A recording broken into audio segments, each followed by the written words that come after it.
Hello viewers, welcome to my channel curiosity on geography.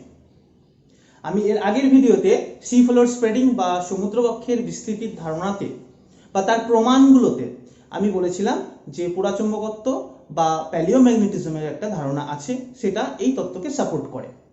তো আমি এটা বলেছিলাম যে এই তত্ত্বটা আমি পরে জিওম্যাগনেটিজম অর্থাৎ ভূচুম্বকত্ব একসাথে আলোচনা করব। তো আজকে নিয়ে এসেছি সেই ভিডিও। যদি ভালো লাগে অবশ্যই লাইক করবে এবং বন্ধুদের মধ্যে শেয়ার করবে, আর যারা চ্যানেলে নতুন এসছো অবশ্যই চ্যানেলটাকে সাবস্ক্রাইব করবে। তো শুরু করা যাক আজকের ভিডিও।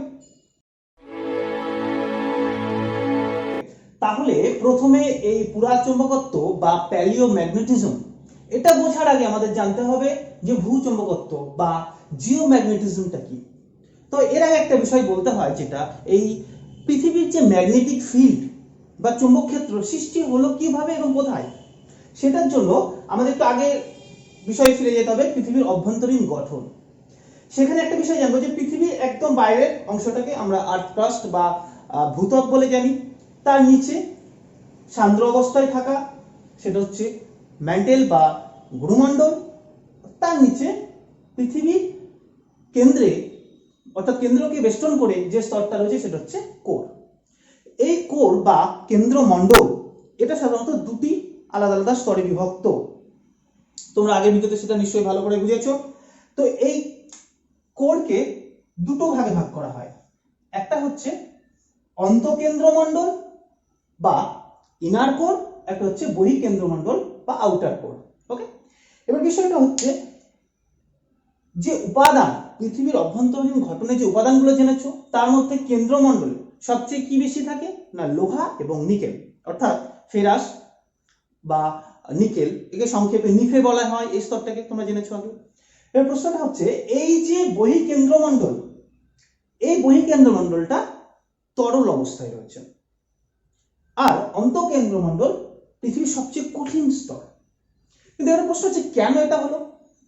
ভূ অভ্যন্তরে যত গভীরে যাওয়া যায় তাপমাত্রা তত বেশি। তাহলে বিষয়টা হচ্ছে অন্তঃকেন্দ্রমণ্ডল অর্থাৎ পৃথিবীর একদম কেন্দ্রে তাপমাত্রা সর্বাধিক। তাহলে অন্তঃকেন্দ্রমণ্ডলটা কেন কঠিন হলো? এই প্রসঙ্গে বলা যায় যে চাপ পৃথিবীর পৃষ্ঠ থেকে কেন্দ্রের থেকে চাপও বৃদ্ধি পায়, অর্থাৎ অন্তঃকেন্দ্রমণ্ডলে চাপ এত বেশি, ফলে সেটা কঠিন অবস্থায় রয়েছে, অর্থাৎ টেম্পারেচারকে ওভারকাম করে রয়েছে, প্রেশারটা এখানে কাজ করছে, ফলে এখানে অন্তঃকেন্দ্রমণ্ডলটা কঠিন অবস্থায় রয়েছে। আচ্ছা, তাহলে তার বহিঃকেন্দ্রমণ্ডল অর্থাৎ বাইরের অংশটা তরল অবস্থায় রয়েছে এবং এখানে প্রচুর পরিমাণে লোহা এবং নিকেল রয়েছে এবং এটা তরল। ফলে পৃথিবীর যে আবর্তন অর্থাৎ স্পিন করছে পৃথিবী, এর ফলে কি হয়, এই বহিঃকেন্দ্রমণ্ডলে একটা কনভেকশন কারেন্ট বা পরিচলন স্রোত সৃষ্টি হয়। কিসের? এর মধ্যে যে পার্টিকেল গুলো রয়েছে, অর্থাৎ বললাম লোহা এবং নিকেল, এই লোহা নিকেলের মধ্যে একটা পরিচলন স্রোত তৈরি হচ্ছে, ফলে এই সমস্ত পার্টিকেল গুলো চার্জ হচ্ছে, ফলে চুম্বকত্ব সৃষ্টি হচ্ছে। একই রকম দিয়ে একটা বিষয় এখানে বলে রাখতে হয় যে এই যে বহিঃকেন্দ্রমণ্ডলে যে পরিচলন স্রোতটা লক্ষ্য করা যাচ্ছে বা ওয়ার্লপুল সৃষ্টি হচ্ছে বা ঘূর্ণাবর্তের সৃষ্টি হচ্ছে, এটাকে বলা হয় জিও ডাইনামো। অর্থাৎ এই যে পরিচলন স্রোত বা যে স্ট্রিম, পার্টিকেলের যে একটা স্ট্রিম লক্ষ্য করা যাচ্ছে, সেটাকে বলা হয় জিও ডাইনামো। এর ফলে পৃথিবীর চারিদিকে যে চুম্বকক্ষেত্র বা ম্যাগনেটিক ফিল্ডটা সৃষ্টি হচ্ছে, সেই ফিল্ডটা কিন্তু পৃথিবীর বাইরে পর্যন্ত বিস্তৃত।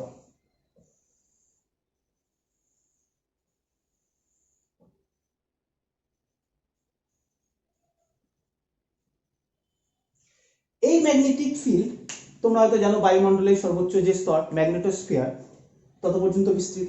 এই যে চৌম্বক ক্ষেত্র সৃষ্টি হচ্ছে পৃথিবীর কেন্দ্র থেকে একদম পৃথিবীর বাইরে পর্যন্ত, বায়ুমণ্ডলের শেষ সীমা পর্যন্ত, এই চৌম্বক ক্ষেত্র কি পৃথিবীকে রক্ষা করছে, পৃথিবীর জীবজগৎকে রক্ষা করছে। সূর্যের যে অতিবেগুনি রশ্মি বা অন্যান্য তরঙ্গ রয়েছে, সেই তরঙ্গ থেকে পৃথিবীকে রক্ষা করছে। আরেকটা কি, এই ম্যাগনেটিক ফিল্ডকে ভিত্তি করে কিছু সরীসৃপ জাতীয় প্রাণী যেমন কচ্ছপ, তাদের যে নেভিগেশন তারা কিন্তু নির্ণয় করে এই ম্যাগনেটিক ফিল্ডের উপর ভিত্তি করে। এছাড়া হিউম্যান বা মানুষ কি করে, তাদের যে নেভিগেশন অর্থাৎ জাহাজের সাহায্যে যে পাড়ি দেওয়া, সমুদ্রে পাড়ি, সেটা কিন্তু যে কম্পাসের সাহায্যে যে বিষয়টা চলে আসে দিক নির্ণয় করা, সেক্ষেত্রেও কিন্তু এই ম্যাগনেটিক ফিল্ড কাজ করে। ওকে, তাহলে এই ম্যাগনেটিক ফিল্ড আমাদের জীবজগৎকে কিন্তু রক্ষা করছে। এবার বিষয়টা হলো এই ম্যাগনেটিক ফিল্ডের সাথে সাথে ভূচম্বকত্ব বা জিওম্যাগনেটিজমটা কি, অর্থাৎ একটা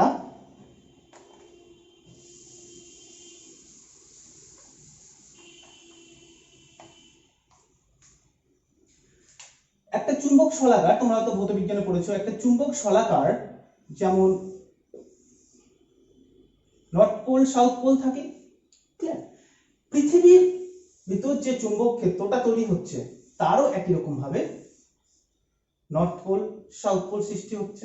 এবার একটা জিনিস বুঝতে হবে যে পৃথিবীর অভ্যন্তরে কেন্দ্রকে স্পর্শ করে আমরা যে অক্ষ বলি, যেটাকে অর্থাৎ অক্ষ কি, যার উপর ভিত্তি করে পৃথিবীর আবর্তন করছে, সেই অক্ষটা দুই মেরুতে যেখান দিয়ে বাইরে বেরিয়ে আসছে সেটাকে আমরা কি বলি, পোল, অর্থাৎ মেরু। এই মেরুটা কি নর্থ, এটা সাউথ, অর্থাৎ এটাকে যদি আমি ভৌগোলিক উত্তর মেরু, এটা ভৌগোলিক দক্ষিণ মেরু বলি, অর্থাৎ জিওগ্রাফিক্যাল নর্থ পোল, এটা জিওগ্রাফিক্যাল সাউথ পোল ধরা হয়। কিন্তু এই যে চুম্বক ক্ষেত্রের যে নর্থ পোল সাউথ পোল, সেটা কিন্তু ওকেই অনুসরণ করে আছে, তার কোনো মানে নেই। এই যে চুম্বক ক্ষেত্রটা তৈরি হচ্ছে, এর যে নর্থ পোল সাউথ পোল, এটা সময়ের সাথে সাথে পরিবর্তন হয়। অর্থাৎ কি হয় না, কখনো এটা এই পজিশনে চলে আসে, কখনো আবার এই পজিশনে চলে আসে, এইভাবে চেঞ্জ হচ্ছে। অর্থাৎ বলা যায় সময়ের সাথে সাথে এই চুম্বক শলাকা বা পৃথিবীর যে ম্যাগনেটিক ফিল্ড বা চুম্বক ক্ষেত্র, এই চুম্বক ক্ষেত্রটা পরিদিকটা, তার যে পোলটা পরিবর্তন হচ্ছে। দেখা যাচ্ছে 1990 সালের নাগাদ কি ছিল, এই নর্থ পোলটা কোথায় অবস্থান করছিল না, কানাডার কাছে, কিন্তু বর্তমানে সেটা চলে এসছে প্রায় উত্তর সাগরকে অতিক্রম করে প্রায় রাশিয়ার কাছে চলে এসছে। অর্থাৎ বলা যায় যে চুম্বক ক্ষেত্র তার যে পোল, অর্থাৎ magnetic pole, magnetic north pole এবং সাউথ পোল, তাদের স্থান পরিবর্তন করে। এইভাবে এরা স্থান পরিবর্তন করতে করতে কখনো নর্থের জায়গায় সাউথ চলে আসে, সাউথের জায়গায় নর্থ চলে আসে, অর্থাৎ রিভার্স হয়ে যায়। তাহলে এই যে পৃথিবীর বললাম ম্যাগনেটিক ফিল্ডের যে রিভার্স হওয়া, এই রিভার্স হওয়ার সাথে সম্পর্কিত বিষয়টা কি না, পুরাচুম্বকত্ব বা প্যালিওম্যাগনেটিজম। ঠিক আছে, তো প্যালিওম্যাগনেটিজম কথার অর্থ যদি জানতে হয়, আমাকে জানতে হবে প্যালিও কথার অর্থ কি। প্যালিও কথার অর্থ হচ্ছে রক বা শিলা। তাহলে অ্যাকচুয়ালি প্যালিওম্যাগনেটিজম কথার অর্থ কি? What is the palaeomagnetism? The study of the record of earth magnetism in the rock, অর্থাৎ শিলার মধ্যে যে ম্যাগনেটিক মানে আর্থ ম্যাগনেটিজম, অর্থাৎ ভূচুম্বকত্ব বা যে চুম্বক ধর্ম, সেটা শিলার মধ্যে রেকর্ড হওয়া, অর্থাৎ শিলা চুম্বক ধর্ম লাভ করাটাকে বলা হয় প্যালিওম্যাগনেটিজম। ক্লিয়ার? তাহলে এই শিলার চুম্বকত্ব লাভ করছে কিভাবে সেটা জানতে হবে। বিষয়টা হচ্ছে, মনে করো এখান থেকে আগ্নেয় শিলা উৎকীর্ণ হচ্ছে, ক্লিয়ার, অর্থাৎ লাভা উৎকীর্ণ হচ্ছে। যদি বলি এই লাভা ভূমণ্ডল থেকে যে উৎকীর্ণ হচ্ছে, এই নিঃসারিত যে লাভা, সেটা আস্তে আস্তে কি হয়, শীতল হয়ে যে শিলায় পরিণত হচ্ছে। এই শিলাটা আগ্নেয় শিলা, এই শিলা যখন শীতল হচ্ছে, অর্থাৎ শীতল হতে হতে প্রথম উষ্ণ থাকা অবস্থায় কিন্তু তার চৌম্বক ধর্ম লাভ করতে পারবে না, একটা নির্দিষ্ট তাপমাত্রার নিচে কিন্তু চৌম্বক ধর্ম লাভ করে। সেটাকে আমরা কি বলে জানি না, কিউরিও পয়েন্ট। কিউরিও পয়েন্টটা কি, যে একটা নির্দিষ্ট তাপমাত্রার নিচে শিলা অর্থাৎ আগ্নেয় শিলা চুম্বক ধর্ম লাভ করে। এটা কত, মোটামুটি 570 ডিগ্রি সেন্টিগ্রেডের কাছাকাছি। তবে আলাদা আলাদা উপাদান বা মিনারেলসে কিন্তু আলাদা আলাদা হতে পারে। যেমন আয়রনের ক্ষেত্রে কিন্তু এটা প্রায় 770 ডিগ্রি সেন্টিগ্রেডের আছে, কিন্তু নিকেলের ক্ষেত্রে এটা প্রায় 350 বা 58 ডিগ্রি সেন্টিগ্রেডের কাছাকাছি, অর্থাৎ কম। এই হচ্ছে কিউরিও পয়েন্ট, মানে যে তাপমাত্রার নিচে পৌঁছানোর সাথে সাথে শিলা চুম্বক ধর্ম লাভ করবে। অর্থাৎ এই যে লাভা উৎকীর্ণ হলো, উষ্ণ লাভাটা যখন শীতল হয়ে আগ্নেয় শিলায় রূপান্তরিত হবে, তখন পৃথিবীর চুম্বক ধর্মটা লাভ করবে। অর্থাৎ সেই সময় পৃথিবীতে যে ম্যাগনেটিক ফিল্ড, সাপোজ ম্যাগনেটিক ফিল্ডটা এখানে অবস্থান করছে, তাহলে সেই সময় শিলার মধ্যে ম্যাগনেটিক ফিল্ডটা ঠিক এইভাবে অবস্থান করবে। ক্লিয়ার? এই যে ম্যাগনেটিক ফিল্ড তার নর্থ এইদিকে সাউথ এইদিকে, তাহলে এও নর্থ এইদিকে সাউথ এইদিকে হবে। এই যে মানে পৃথিবীর যে ম্যাগনেটিক ফিল্ড অর্থাৎ ম্যাগনেটিজম সেটা শিলার মধ্যে রেকর্ড হওয়া, এটাকেই বলা হয় প্যালিওম্যাগনেটিজম।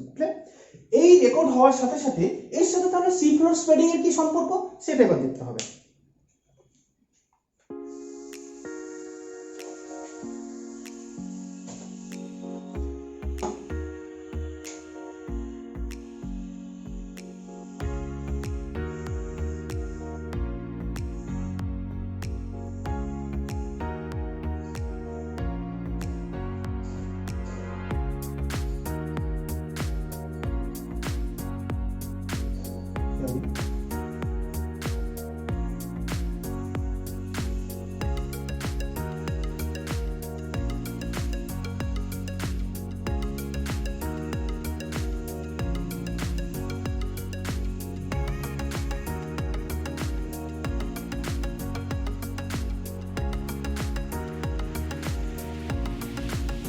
জিনিস ভালো করে বোঝার চেষ্টা করো। এটাকে মনে করো মধ্য সামুদ্রিক শৈলশিলা, এখান থেকে ম্যাগমার উৎপীড়ন হচ্ছে এবং যে ভূত্বকটা গঠন হয় সেটা পুনরায় ম্যান্টেলে প্রবেশ করে যায়। এটা তোমরা সি ফ্লোর স্প্রেডিং তত্ত্বে বুঝেছো।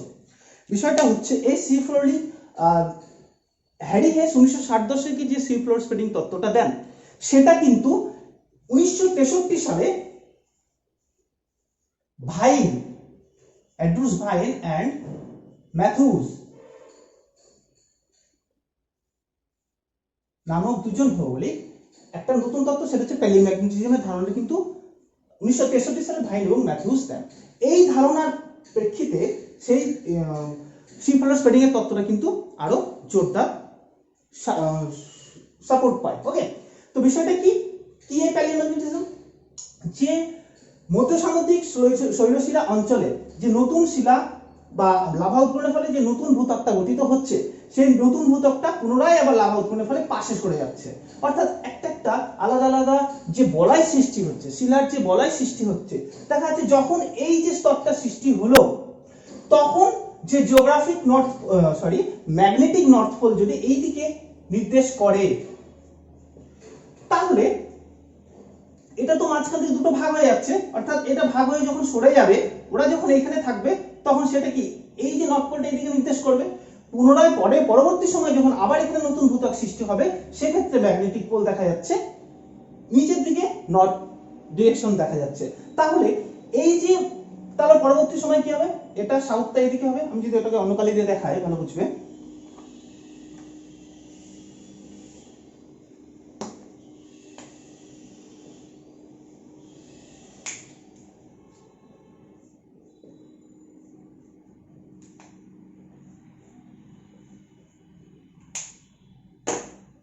বোঝার চেষ্টা করো। বিষয়টা হচ্ছে এই যে মনে করো এই যে নর্থটা এইদিকে শো করছে, এই যে শিলার বলয়টা এটা একসময় এখানে ছিল, তারা সরে গেছে। তার পরবর্তী এটা যখন সরে গেল ফার্স্টে, তার তখন এটা এখানে ছিল, এটা যখন সরে গেল আবার নতুন এটা এসছে। অর্থাৎ বলা যায় যে প্রত্যেকটা যে বলয় সেটা একসাথে ছিল এবং দুদিকে সরে যাচ্ছে। পরবর্তী আবার নতুন ভূত্বক গঠন হচ্ছে, সেটা যখন সরে যাচ্ছে ওটা আর পাশে সরে যাচ্ছে। এইভাবে সমুদ্রবক্ষ বিস্তৃতি লাভ করছে। অর্থাৎ যে নতুন ভূত্বকটা গঠিত হচ্ছে তার যে চৌম্বক ধর্ম লাভ করছে, সেটা যদি উত্তর মেরু এদিকে হয় সেটা দুদিকে সরে যাচ্ছে, অর্থাৎ তার উত্তর মেরুটা ওইদিকে থাকছে। পরবর্তী সময় যে উত্তর মেরুটা যদি নিচে হয় সেটা আবার এইদিকে হচ্ছে। অর্থাৎ দেখা যাচ্ছে একটা রিভার্স কন্ডিশন তৈরি হচ্ছে। অর্থাৎ একটা একই দূরত্বে, অর্থাৎ এই যে শিলাস্তরটা যে দূরত্বে থাকবে, এখান থেকে এই শিলাস্তরটা একই দূরত্বে থাকবে। অর্থাৎ একই দূরত্বে ভাইন এবং ম্যাথিউস এটাই পরীক্ষা করে দেখেন, ভারত মহাসাগরে দেখেন যে মধ্য সামুদ্রিক শৈলশিলা থেকে একই দূরত্বে শিলার বয়স এবং শিলার যে ম্যাগনেটিজম অর্থাৎ তার যে north pole, magnetic north pole একই দিকে অবস্থান করছে। এর থেকে প্রমাণ হয় যে সি ফ্লোরটা স্প্রেড করছে। ওকে, তবে এই স্প্রেডের যে রেট সেটা নির্ণয় করা যায় কিভাবে সেটা দেখবো।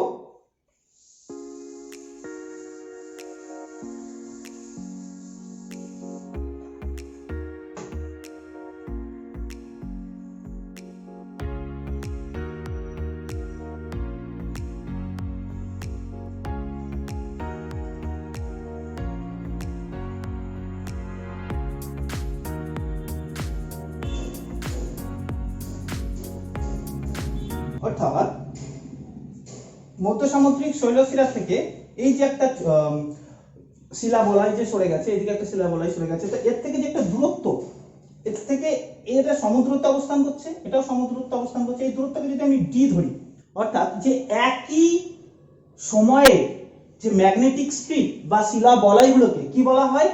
আইসোক্রোন।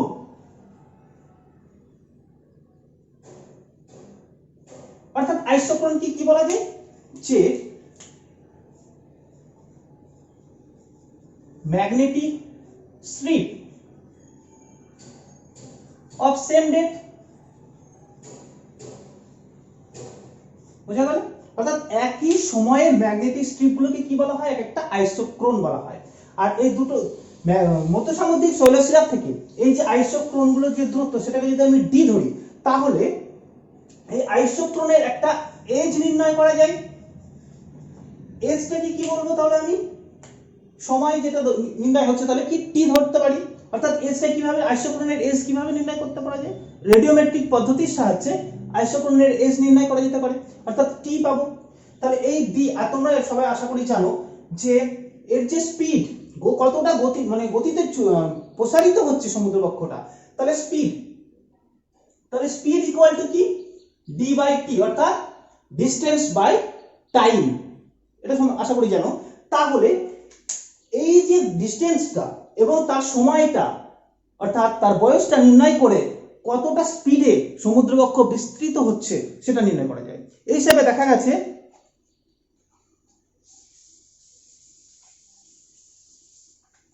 যেমন আটলান্টিক মহাসাগর, আটলান্টিক ওশিয়ান,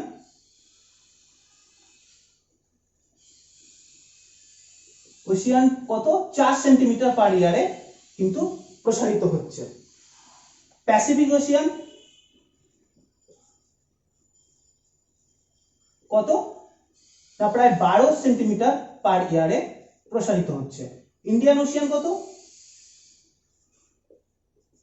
প্রায় 3 থেকে 5 সেমি পার ইয়ারে প্রসারিত হচ্ছে। ওকে, অর্থাৎ কতটা কি গতিতে প্রসারিত হচ্ছে প্রত্যেকটা মহাসাগরের তলদেশ, তা কিন্তু এভাবে নির্ণয় করা যেতে পারে। অর্থাৎ রেট, যে স্প্রেডিং রেটটা, সেটা কিন্তু নির্ণয় করা যেতে পারে এভাবে। ওকে, তবে এই স্প্রেডিং রেটটা ডিপেন্ড করবে দুটো বিষয়ের উপর। ঠিক যেমন এই যে সমুদ্রবক্ষের যে ভূত্বকটা গঠন হচ্ছে, তো এই ভূত্বকটা কতটা যে স্ট্রেঞ্জ বা মহাদেশীয় যে ভূত্বকের নিচে আবার পুনরায় প্রবেশ করে ম্যান্টেলে প্রবেশ করে গলে যাচ্ছে, অর্থাৎ এই স্ট্রেঞ্জ দিয়ে কতটা দ্রুত ডিস্ট্রয় হচ্ছে এবং কতটা কম্প্রেস হচ্ছে ভূত্বকটা, এখানে কতটা কম্প্রেস হচ্ছে এবং পুনরায় এই যে এখান দিয়ে ভূ অভ্যন্তরে প্রবেশ করছে স্ট্রেঞ্জের কাছ দিয়ে কতটা প্রবেশ করছে, কতটা স্পিডে, এবং এখানে কতটা স্ট্রেস হচ্ছে, কম্প্রেশন হচ্ছে। তাহলে এই কম্প্রেশন এবং এখানে যে সাবডাকশন হচ্ছে, এই দুটোর উপর কিন্তু এই স্প্রেডিং রেটটাও ডিপেন্ড করে। ওকে, তাহলে এই হলো জিওম্যাগনেটিজম এবং প্যালিওম্যাগনেটিজম তত্ত্ব। আশা করি খুব ভালো লেগেছে। তো দেখা হচ্ছে পরের ভিডিওতে। সুস্থ থেকো।